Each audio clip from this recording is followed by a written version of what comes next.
So hello and welcome back yet again to another week of exploring Azeroth.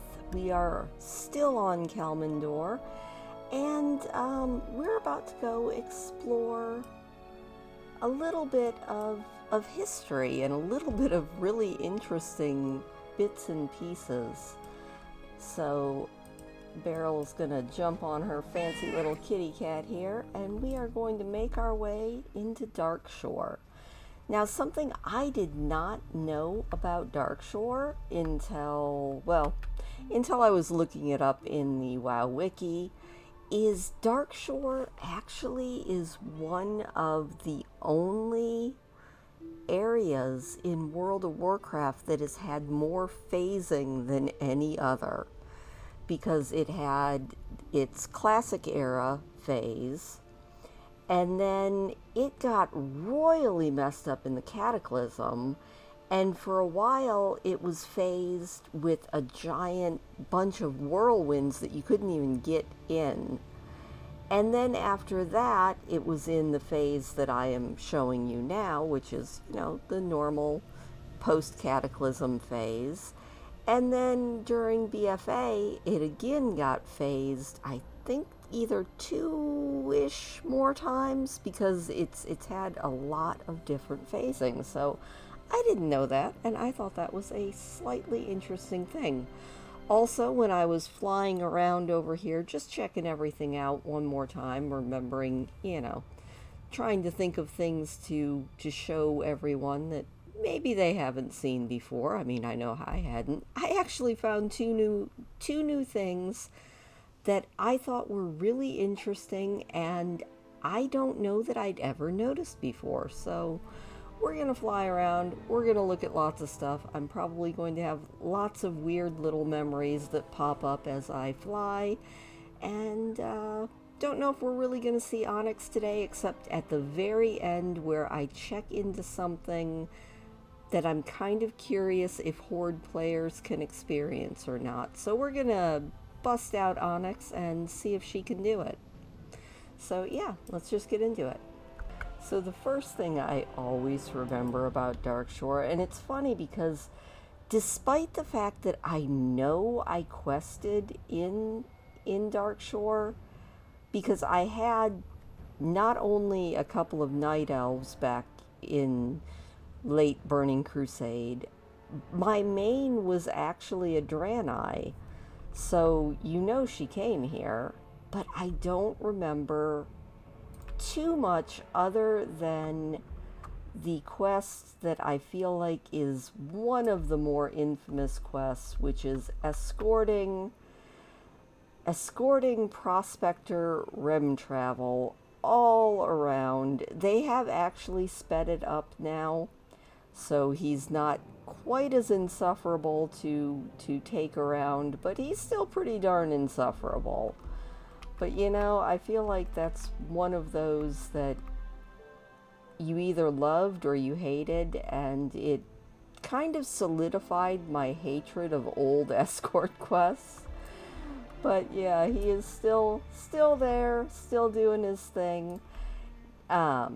This area up here, Najvel, I'm probably butchering the pronunciation of it. I don't remember much about the questing in this area, but I do know this area well because it is a archaeology point that I know and kind of sort of hate because it's just got so many levels. And it's been a long time since I've been in here. I kind of forgot that there was an underground portion to this. Very cool. Gotta love it. Huh. If it wasn't infested with all the Naga, it would be quite the nice place to hang out.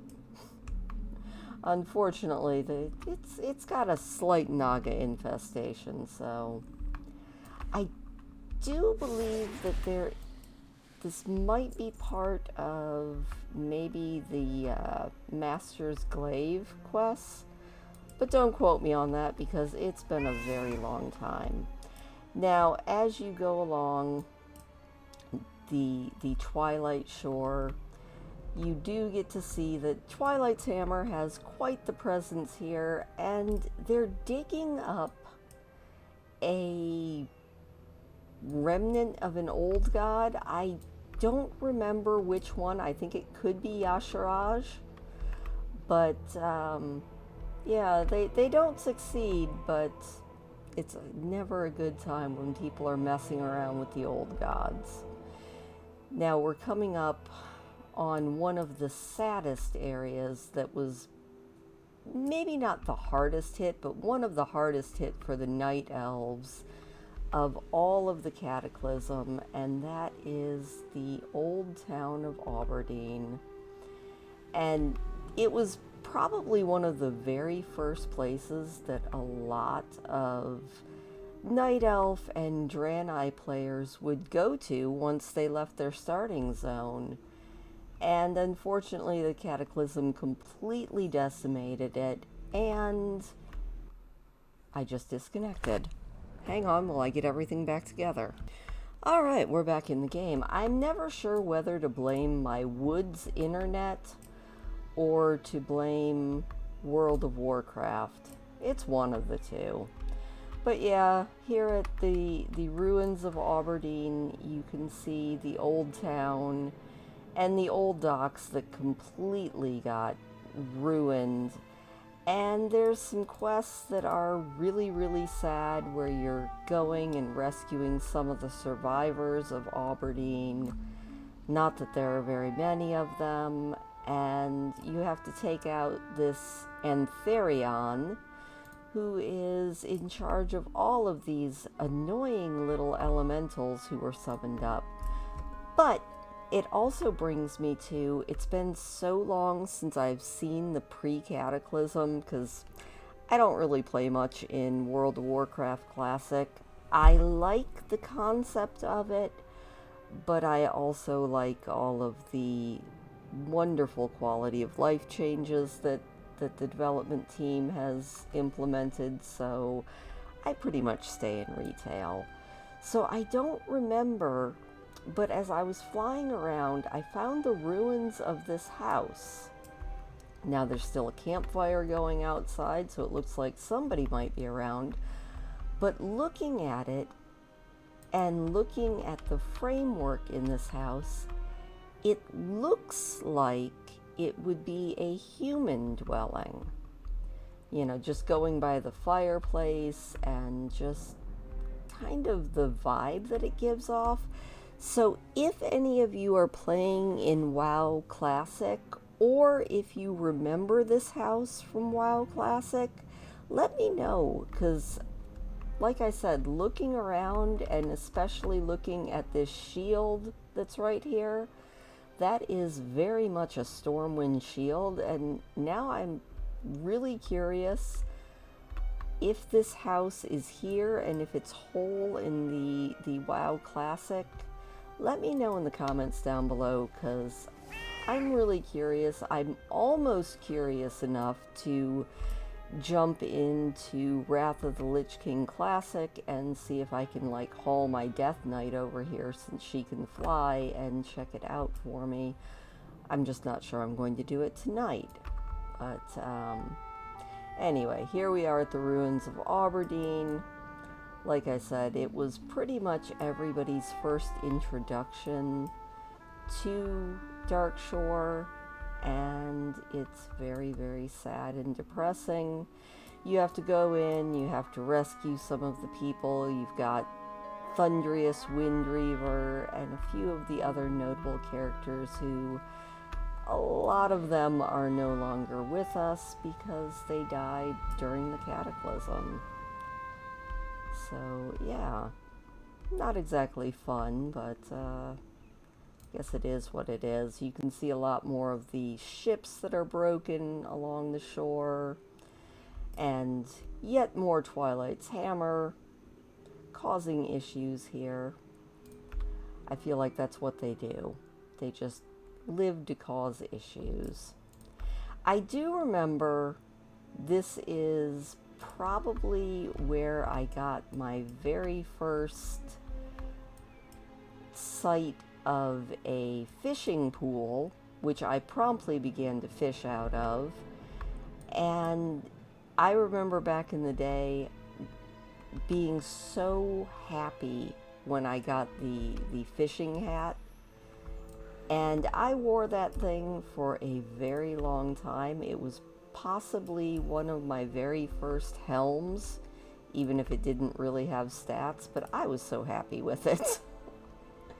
Alright, now we have Lordanelle, which is now the first place that new Night Elf and new Draenei characters will arrive when they leave their starting area, unless of course they teleport straight to Stormwind, which I feel like most people do.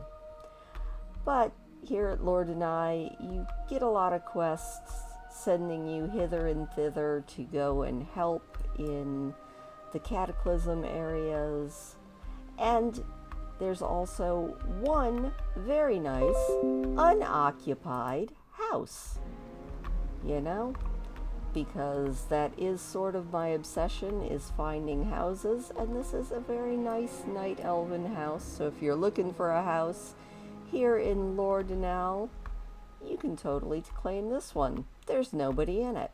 Gotta love that. Alright, then you go over this way where you get one of your very first fishing quests from this lovely worgen. Actually, it's not really so much a fishing quest. There is a little bit of fishing involved. It's more a swim around and get, I do believe it was clams. And you also have some quests from a lovely little gnome who sends you all over creation. And then you've got the murlocs, because of course you always have to have murlocs everywhere. And you know, I've seen people speculate that these are Pandaren turtles, and I don't think they are, but they do have a very Pandaren look.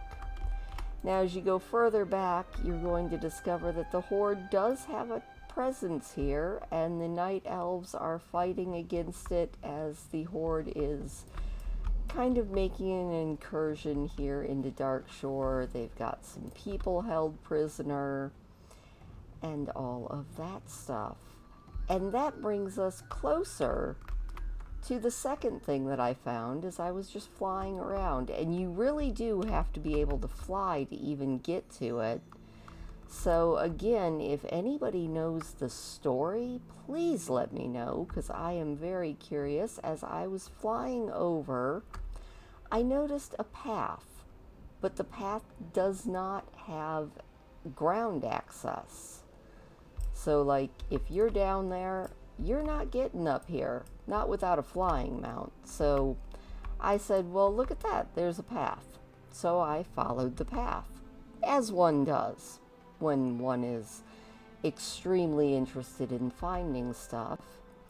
And there's no naming convention up here on the mini-map. There's nothing that indicates anything about what this is that I can find, but I found a circle of kind of standing stones out here in the middle of nowhere, where you have to have a flying mount to even get to it. So if anybody knows what this is or what it's all about, please let me know, because it's really piqued my curiosity, and yeah, I would like to know more, without a doubt.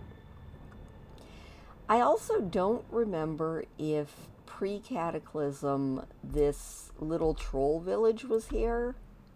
I feel like it might have been, but I don't remember, because like I said, I don't think I ever came this deep back into this area. But now you have some more quests. It's sort of the culmination of the whole fight against the Horde incursion quest, and you come up here and you take charge of one of these lovely vengeful protectors, and you just kind of do the stomp all over the trolls that are here. It's kind of a fun quest, so if you haven't done it, I highly recommend it. It's quite satisfying, especially given the events of BFA and all of the all of the terrible things that happen to the Night Elves, it's kind of nice to see them take charge and just kind of stomp the Horde. I mean, and I play both sides, and I play both sides happily. But the Night Elves, it's always nice to see them get a little of their own back. Now, here we have some more ruins. You will come through and collect some artifacts, all the while watching out for the Shatter Spear trolls who are in the area. And there is a little bit of a Forsaken presence right here at the Tower of Alfnax. I think I'm saying that right, but I probably am not. And you just basically have to take out everybody here because it is the Forsaken, and the Night Elves are not welcoming them here, you know.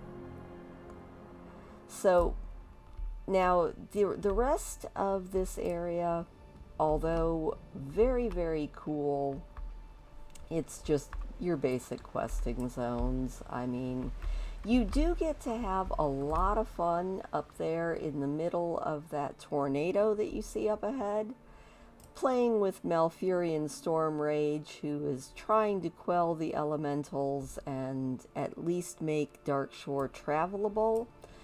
But the coolest thing, and I only found out about this within the last year, and I can't remember, I think I saw it in a YouTube video, or I might have seen it on one of the Secrets websites.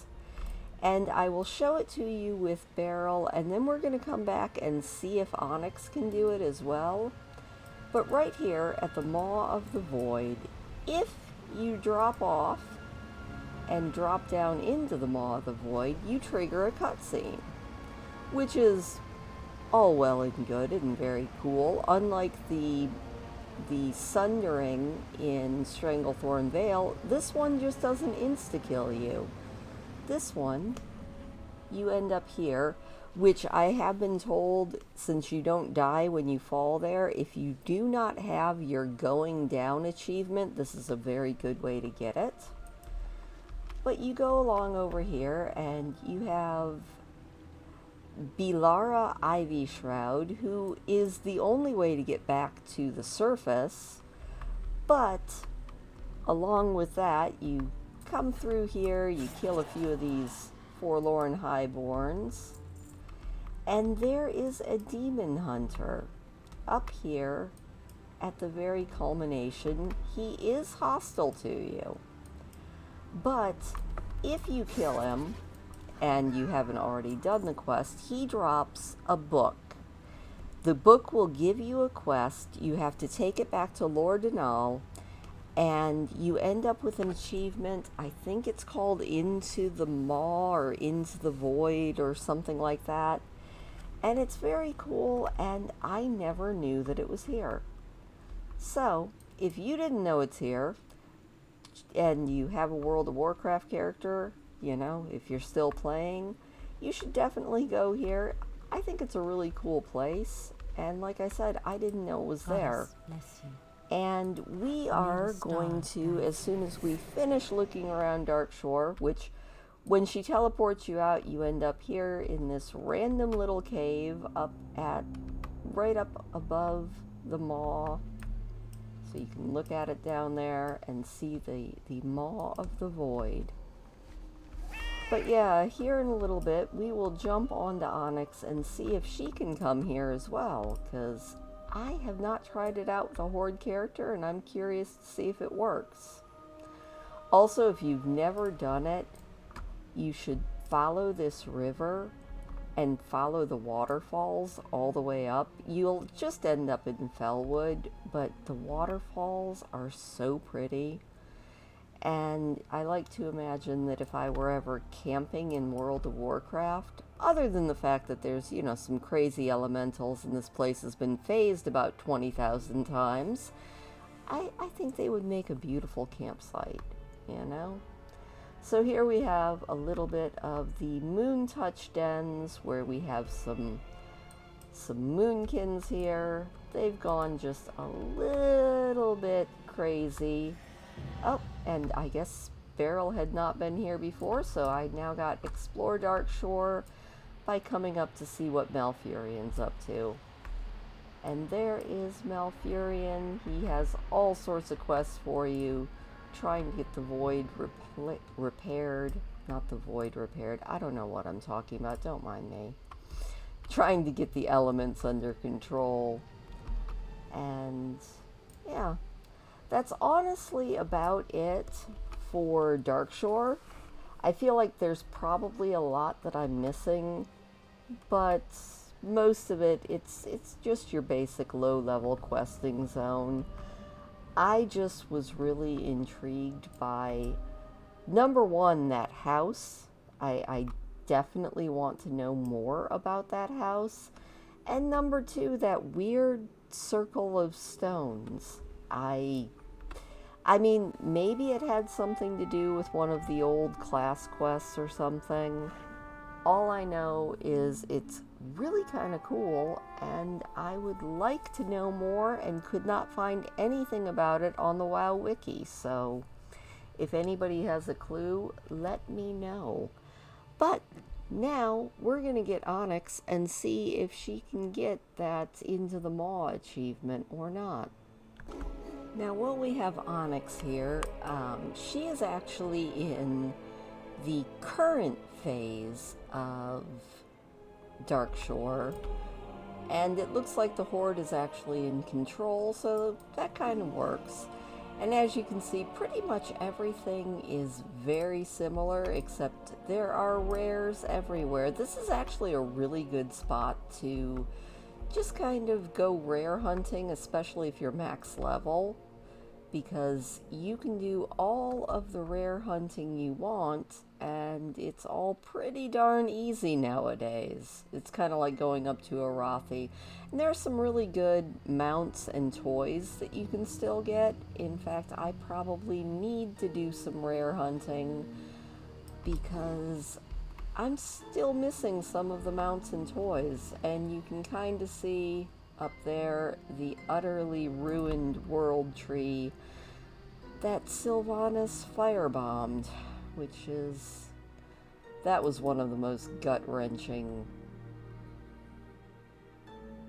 cutscenes / cinematics that I've seen in a while. It's pretty terrible. You know, it's funny, I hated the whole Alliance and Horde war, but I did really enjoy Battle for Azeroth as a whole. It was a really, really, in general, I thought, pretty good expansion. And I love, at least the Alliance side, I love Beryl. I love Stormsong Valley. I think that was where I actually really got into finding everyone houses. But yeah, that's just me. Also, by the way, that is, I do believe, the Dark Moon, and that is for Tyrande and getting the Night Elf customization and all of that other stuff. Also, if you look on my map right here, you will see the little speech bubble. That is where you have to go to turn back the clock and see Darkshore as it was before Sylvanas blew everything up. Always a good thing to remember. But there are a few new buildings that have been put up by both the Horde and the Alliance, as you can see right there. And, yeah. I don't spend nearly as much time here. Even in BFA, I was having far too much fun exploring the new areas to really spend much time on this battlefront, so I don't know as much about it as I probably should. But we're gonna turn back time, which you do by talking to Zidormi here. Well met. So we are going to show me what happened.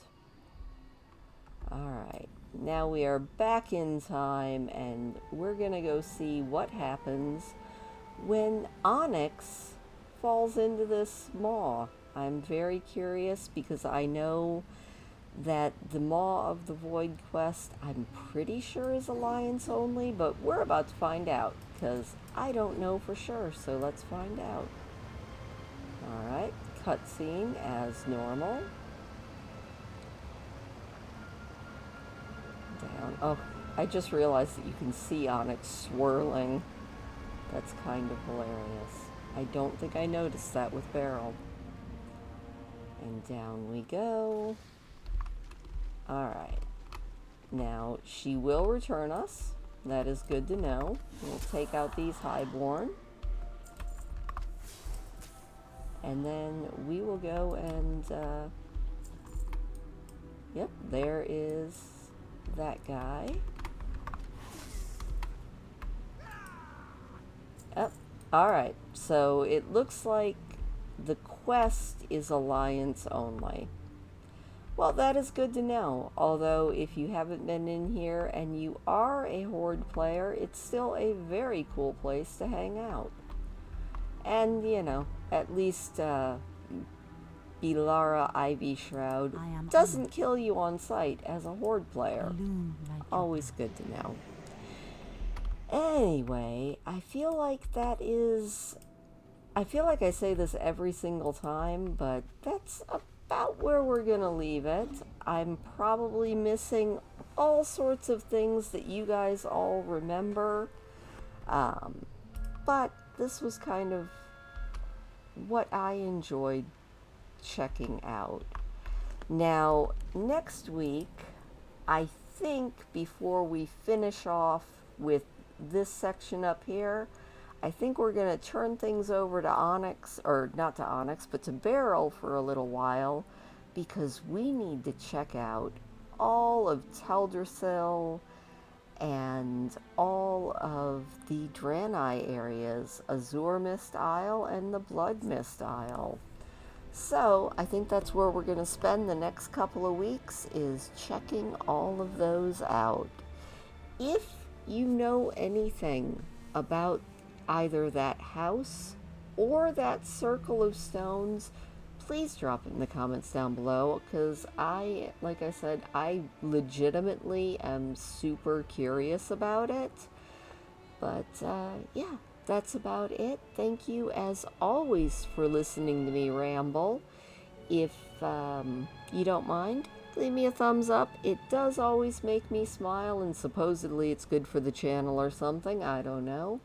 But until next time, from Onyx and Beryl and me and that very, very happy Sunstone Panther there, I will see you next week. Say goodbye, Onyx.